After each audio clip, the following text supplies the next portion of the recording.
എന്താ മോളുടെ പേര്? ശിവാനി. ശിവാനി. എങ്ങനെയാണ് നമ്മൾ അവധിക്കാലം ഇപ്പോൾ വീട്ടിലായിരുന്നു, വീട്ടുകാരോടൊപ്പം ബന്ധുക്കളോടൊപ്പം എല്ലാം കളിച്ചു, ഇനിയിപ്പോ സ്കൂളിലേക്ക് വരികയാണ്. അപ്പൊ എങ്ങനെയാ തോന്നുന്നത്? പ്രയാസം തോന്നുന്നു അതോ എൻജോയ്മെന്റ് ആണോ? എൻജോയ്മെന്റ്. എങ്ങനെയുണ്ട് ഇവിടെ ഒരുക്കങ്ങളൊക്കെ? സൂപ്പറാണ്. ഏത് ക്ലാസ്സിലാ? 2B. എങ്ങനെയുണ്ട്? വീടാണോ ഇപ്പൊ ഇഷ്ടമായിട്ട് തോന്നുന്നത് അതോ സ്കൂളിലേക്ക് വന്നതാണോ? രണ്ടും കൊള്ളാം. എങ്ങനെയാണ്? രണ്ടും കൊള്ളാം. ഏറ്റവും എന്നാൽ സൂപ്പർ എന്ന് പറയാൻ പറ്റുമോ? രണ്ടും കൊള്ളാം. മോളോ? രണ്ടും കൊള്ളാം. സ്കൂളിൽ നമ്മുടെ കൂട്ടുകാരൊക്കെ വിട്ടു, അച്ഛനമ്മയെ കളഞ്ഞു, ഇനി നേരെ സ്കൂളിൽ വരണം, പഠിക്കണം. പ്രയാസമായിട്ട് തോന്നുന്നുണ്ടോ? ഇല്ല, കൊള്ളാം. എങ്ങനെയുണ്ട്?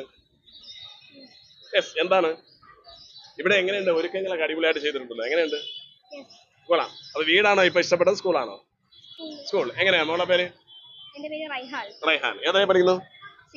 എങ്ങനെയുണ്ട് നമ്മുടെ അവധിക്കാലം കഴിഞ്ഞിപ്പോ സ്കൂളിലേക്ക് എത്തുമ്പോ ഇനിയിപ്പോ ടീച്ചറുടെ അടി ഹരാസ് എല്ലാം കൂടെ ഉണ്ടാവും, എന്ത് തോന്നുന്നു? സ്കൂളിലേക്ക് എത്തുന്നതന്നെയാണ് ഒരു ഇതായിട്ട് തോന്നുന്നത്. നല്ല എൻജോയ്മെന്റ് ആണ് സ്കൂളിൽ വരുമ്പോ. എങ്ങനെയാണ് മോളുടെ പേര്? ഏത് ക്ലാസ്സാ? 6th ലാണ്. എങ്ങനെ തോന്നുന്നുണ്ട് ഇപ്പൊ വീട്ടിൽ വരുമ്പോൾ? കൂട്ടുകാരെ കാണുന്ന സന്തോഷമാണോ അതോ വീട്ടിൽ തന്നെ നിൽക്കണം? എന്താണ് ഇവിടുത്തെ ഒരുക്കങ്ങളൊക്കെ? കൊഞ്ചിറവിള ജവഹർ വിദ്യാഭവൻ മെയിൻ സ്കൂളിലും കെങ്കേമായി തന്നെ പ്രവേശനോത്സവം സംഘടിപ്പിച്ചു. സ്കൂൾ MD ഷിജിനോടൊപ്പം പ്രിൻസിപ്പൽ ആൻസി ടീച്ചറും കുട്ടികൾക്ക് മധുരം നൽകിയാണ് സ്വീകരിച്ചത്.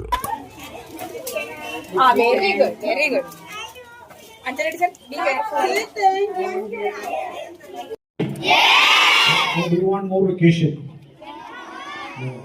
You're happy with your friends, right? Okay. So, a very wonderful assembly to begin the new academic year, isn't it? Did you all enjoy the assembly? Yes. Very beautiful music by Jani teacher and Aparna teacher. So, what a beautiful quote by Shamima teacher. We had some bit of advice from Rajani teacher, isn't it? And there were some beautiful readings from the holy books. So did you listen to the verses in the holy books?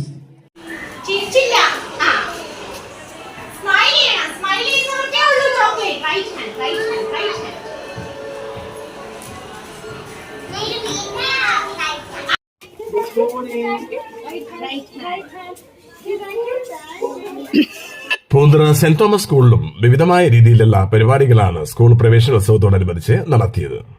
നവാഗതരായി കടന്നു വന്ന പിഞ്ചു കുഞ്ഞുങ്ങൾക്ക് വ്യത്യസ്ത രീതിയിലുള്ള ബലൂണുകൾ നൽകിയാണ് school അധികൃതർ കുട്ടികളെ സ്വീകരിച്ചത്. സ്കൂളിലെ മുൻ റിട്ടയർ അധ്യാപിക ശ്രീമതി ലാലി ലൂയിസ് പ്രവേശനോദ്ഘാടനം നിർവഹിച്ചു. ശേഷം അനുഗ്രഹ പ്രഭാഷണം സ്കൂൾ മാനേജർ കൂടിയായ റവറൽ ഫാദർ ഡാർവിൻ പീറ്ററും ആശംസകൾ അർപ്പിച്ചുകൊണ്ട് ward councillor Shrimati Mary Gypsy, Manikkulakam ward councillor Shri